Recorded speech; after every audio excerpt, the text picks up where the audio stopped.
రేపటి నుంచి జిల్లా వ్యాప్తంగా 10వ తరగతి పరీక్షలు ప్రారంభమవుతాయని డీఈఓ వాసుదేవరావు వెల్లడించారు. ఏప్రిల్ 1వ తేదీ వరకు ప్రతిరోజు ఉదయం 9 గంటల 30 నిమిషాల నుంచి మధ్యాహ్నం 12 గంటల 45 నిమిషాల వరకు పరీక్షలు జరుగుతాయని తెలిపారు.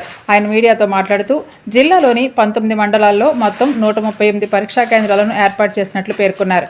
ఈ ఏడాది 90% పైగా ఉత్తీర్ణత లక్ష్యంగా పెట్టుకున్నామన్నారు. జిల్లాలో మొత్తం 24,566 మంది విద్యార్థులు పరీక్షలకు హాజరు కానున్నారని, వీరిలో 12,565 మంది బాలురు, 11,998 మంది బాలికలు ఉన్నారని తెలిపారు. పరీక్షలకు హాజరయ్యే విద్యార్థులు ఉదయం 9 గంటల 15 నిమిషాల్లోపు పరీక్షా కేంద్రాలకు చేరుకోవాలని సూచించారు.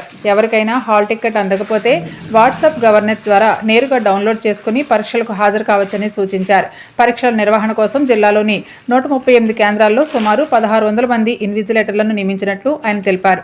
పరీక్షల పర్యవేక్షణ కోసం ఒక విద్యాశాఖ అధికారి, ఒక రెవెన్యూ అధికారి, ఒక పోలీసు అధికారితో కూడిన 5 ఫ్లయింగ్ స్క్వాడ్లను ఏర్పాటు చేసినట్లు తెలిపారు. అదేవిధంగా 18 సిట్టింగ్ స్క్వాడ్లు, 18 రూట్ ఆఫీసర్లను నియమించినట్లు చెప్పారు. జిల్లాలో 8 సమస్యాత్మక పరీక్షా కేంద్రాలను గుర్తించి అక్కడ సీసీ కెమెరాలు ఏర్పాటు చేసి ప్రత్యేక పర్యవేక్షణ చేపడుతున్నట్లు తెలిపారు. సౌకర్యాలు విస్తృతంగా ఉన్నందున బాల విజ్ఞాన మందిరంలో స్పాట్ వాల్యుయేషన్ కేంద్రాన్ని ఏర్పాటు చేసినట్లు చెప్పారు. 6/3/2026 నుంచి 1/4/2026 వరకు 10వ తరగతికి సంబంధించి రెగ్యులర్ మరియు ఓపెన్ స్కూల్ ఎగ్జామినేషన్స్ అనేది మన జిల్లాలో జరుగుతున్నాయి సార్.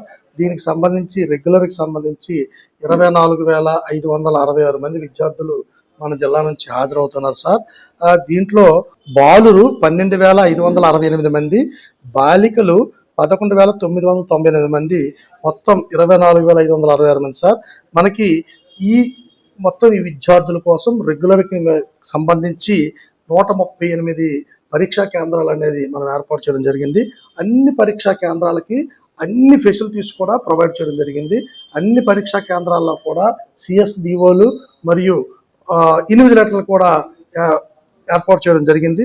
మనకి జిల్లాలో ఈ 138 కేంద్రాల్లో 8 కేంద్రాలు సమస్యాత్మక కేంద్రాలుగా మనం గమనించి వాటికి తగిన ఏర్పాట్లు చేయడం జరిగింది. సీసీ కెమెరాలు, తగిన పటిష్టమైనటువంటి ఏర్పాట్లు చేయడం జరిగింది సార్. ఈ హాల్ టికెట్ల గురించి దాని గురించి వస్తే మీరే డౌన్లోడ్ చేసుకొని ఆ హాల్ టికెట్ పట్టుకుని వెళ్ళిపోండి. అలాగే కేంద్రంలోనికి ఎట్టి పరిస్థితుల్లో ఏ ఎలక్ట్రానిక్ గూడ్స్ని కూడా మేము అలౌ చేయము. సెల్ ఫోన్లు కానీ, బెల్ట్లు కానీ, అలాగే వాచ్లు కానీ సరే ఎట్టి పరిస్థితుల్లో కూడా అలౌ చేయరు. అవన్నీ కూడా చెక్ చేసి లోనికి పంపించడం జరుగుతుంది. అలాగే సెల్ ఫోన్లు మెడికల్ సిబ్బంది కానీ, పోలీసు వారు కానీ, ఇండివిజువల్ ఎవరిని తెచ్చుకున్నా అన్ని బయట విడిచిపెట్టాలి, లోనికి తీసుకెళ్ళకూడదు.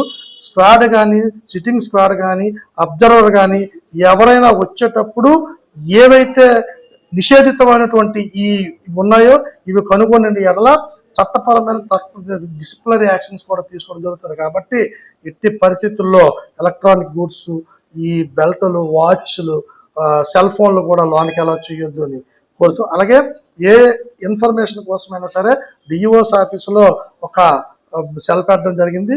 అలాగే ప్రతి జోనల్లో కూడా ఆర్జేడీ గారి ఆధ్వర్యంలో జరుగుతుంది. కాబట్టి ఈ పరీక్ష సజావుగా జరిపించుటకు అందరూ సహకరించాలని కోరుతూ, రంజాన్ మాసాన్ని పురస్కరించుకుని రాజమహేంద్రవరంలోని జాంపేట్లోని లబాబిన్ లైన్ మసీద్ వద్ద ముస్లింలకు, పార్టీ కార్యకర్తలకు నిన్న సాయంత్రం మైనార్టీ నాయకులు మహమ్మద్ అబ్దుల్లా ఆధ్వర్యంలో భవానీ చారిటబుల్ ట్రస్ట్ సారథ్యంలో రాజమహేంద్రవరం సిటీ ఎమ్మెల్యే ఆదిరెడ్డి శ్రీనివాస్ ఇఫ్తార్ విందు ఏర్పాటు చేశారు. ఈ సందర్భంగా ఎమ్మెల్యే ఆదిరెడ్డి శ్రీనివాస్ మాట్లాడుతూ అన్ని మతాలను ఏకం చేసేదే ఈ పవిత్రమైన ఇఫ్తార్ విందు అన్నారు. ఈ పవిత్ర మాసంలో ఉపవాసం, ప్రార్థనలు మనల్ని ఆత్మవిశ్వాసం, కరుణ, సోదరతత్వం వైపు నడిపిస్తాయన్నారు.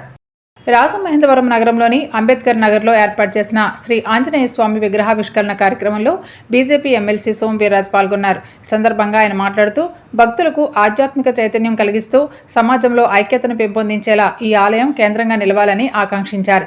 శ్రీ ఆంజనేయ స్వామి ఆశీస్సులతో ప్రజలందరికీ ఆరోగ్యం, ఐశ్వర్యం, విజయాలు కలగాలని ప్రార్థించారు. ఈ కార్యక్రమంలో బీజేపీ తూర్పుగోదావరి జిల్లా అధ్యక్షులు పిక్కి నాగేంద్ర, రాష్ట్ర కార్యదర్శి బొమ్మల దత్తు తదితరులు పాల్గొన్నారు. 10వ తరగతి పరీక్షలు రాస్తున్న విద్యార్థులకు తూర్పుగోదావరి జిల్లా ఎస్పీ డి నరసింహకిషోర్ శుభాకాంక్షలు తెలియజేశారు. ప్రతి విద్యార్థి సమయానికి పరీక్షలకు హాజరై చక్కగా పరీక్షలు రాసి విజయం సాధించాలని ఆకాంక్షించారు. పరీక్షా కేంద్రాల వద్ద అభ్యర్థులు ప్రశాంత వాతావరణంలో పరీక్షలు రాసేందుకు పటిష్ట బందోబస్తు ఏర్పాటు చేస్తున్నట్లు తెలిపారు. పరీక్షా కేంద్రాల వద్ద డ్రోన్ మరియు సోలార్ కెమెరాలతో ప్రత్యేక నిఘా ఏర్పాటు చేస్తామన్నారు. పరీక్షా కేంద్రాల వద్ద 144 సెక్షన్ అమల్లో ఉంటుందని తెలిపారు.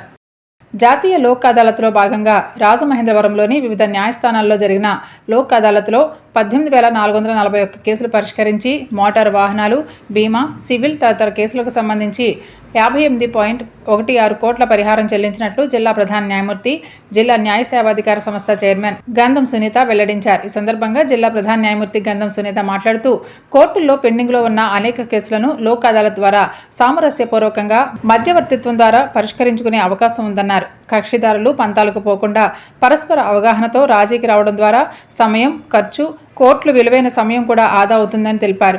లోక్ అదాలత్ సందర్భంగా జిల్లా వ్యాప్తంగా 47 బెంచ్లు ఏర్పాటు చేసి కక్షిదారులకు ఎటువంటి ఆటంకం లేకుండా చర్యలు తీసుకున్నామని పేర్కొన్నారు. లోక్ అదాలత్ ద్వారా పరిష్కారమైన కేసుల్లో లబ్ధిదారులకు పరిహారాన్ని నేరుగా వారి బ్యాంక్ ఖాతాల్లో జమ అయ్యే విధంగా చర్యలు తీసుకుంటున్నట్లు ప్రధాన న్యాయమూర్తి తెలిపారు. అదాలత్లో ఒకరు ఓడిపోవడం, ఒకరికి గెలవడం ఉండదండి. ఇద్దరిది విన్ విన్ సిచ్యువేషన్. దాని చుట్టూ మన చుట్టూ వాళ్ళకి మనసుకు పట్టుకుని మనం ఇట్లా చెయ్యాలి, ఇది ఇలా ఉంది మనం పడుకోవచ్చు.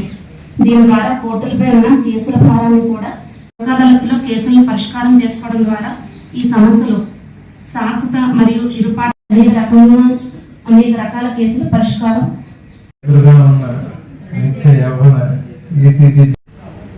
తోటి ఇన్సూరెన్స్ అడ్వకేట్ ప్యానల్ అడ్వకేట్స్ కి, పిటిషనర్ ప్యానల్ అడ్వకేట్స్ కి, కక్షిదారులకి అందరికీ నమస్కారాలు. రాజమహేంద్రవరంలోని శ్రీ పాత సోమాలమ్మ అమ్మవారి జాతర మహోత్సవాల సందర్భంగా రాజనగరం ఎమ్మెల్యే బత్తుల బలరామకృష్ణ, బత్తుల వెంకటలక్ష్మి దంపతులు అమ్మవారిని దర్శించుకున్నారు. ఈ సందర్భంగా ఎమ్మెల్యే బత్తుల బలరామకృష్ణ దంపతులకు వేద మంత్రోచ్చారణలతో పూర్ణ కుంభంతో అర్చకులు, కమిటీ సభ్యులు ఘన స్వాగతం పలికారు. ఎమ్మెల్యే బత్తుల బలరామకృష్ణ దంపతులను దుశ్శాలువతో సత్కరించి అమ్మవారి ప్రసాదం అందజేశారు. అనంతరం బత్తుల దంపతులు సీనియర్ ఎమ్మెల్యే గోరంట్ల బుచ్చే చౌదరి నివాసానికి చేరుకుని ఆయనకు జన్మదిన శుభాకాంక్షలు తెలియజేశారు.